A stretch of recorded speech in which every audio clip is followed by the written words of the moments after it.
Dans ma boîte reçoit toutes les semaines des hommes et des femmes qui ont créé leur entreprise. Et cette semaine, notre invité, c'est Guillaume Poisat, PDG de O2. C'est une société qui s'inscrit dans le développement durable et qui produit des granulés de bois. Bonjour Guillaume. Bonjour. Alors les granulés de bois, voilà, on va tout de suite montrer à quoi ça ressemble. C'est donc quoi, du bois qui est comprimé dans des petits... Déshydraté et compressé, oui. Et ça sert à quoi?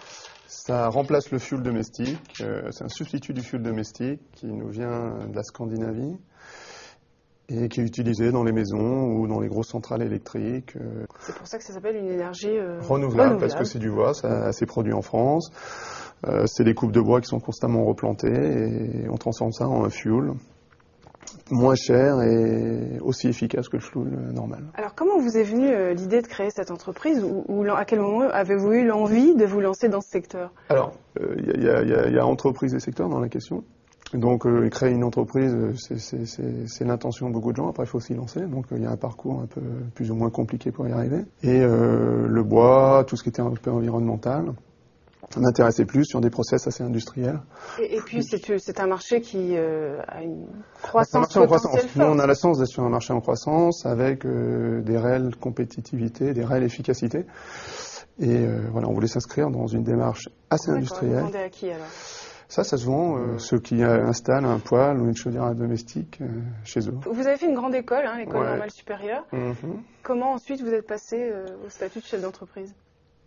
Alors moi, j'avais déjà une démarche dans mon cursus de faire un diplôme, le meilleur diplôme possible en termes d'assurance chômage pour moi. Et puis une fois que j'aurais fait ça, je respectais un genre de pacte social avec ma famille, mon environnement. Et puis après, je faisais autre chose.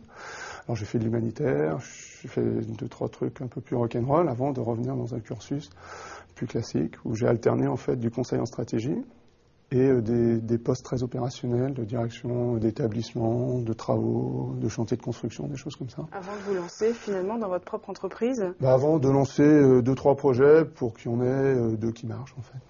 Au départ, vous vous êtes associé, comment vous avez fait? Ah oui, moi je ne suis pas travaillé tout seul. Démarche. Je ne suis pas un solitaire, donc je n'ai pas envisagé une seule seconde de travailler seul. Donc on est parti à 3 associés en fait.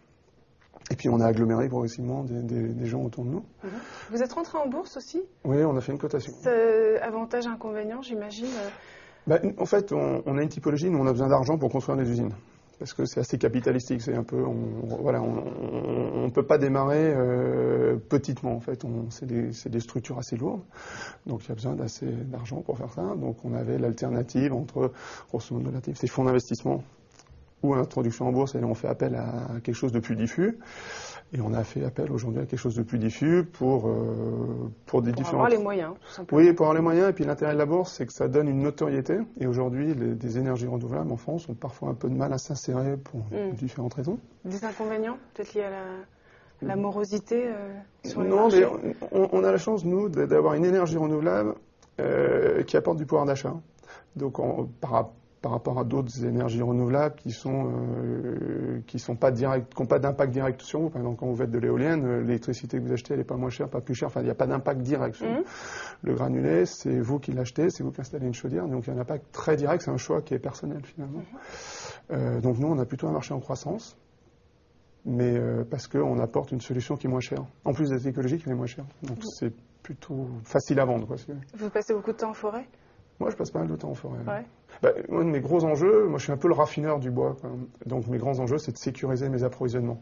Après, construire des usines et faire le marché, c'est des problématiques qui sont finalement plus faciles à faire que de constituer l'approvisionnement. Ça, c'est la difficulté de notre métier. Merci Guillaume Poisat d'avoir accepté notre invitation. Et on se retrouve la semaine prochaine pour notre épisode de Dans ma boîte.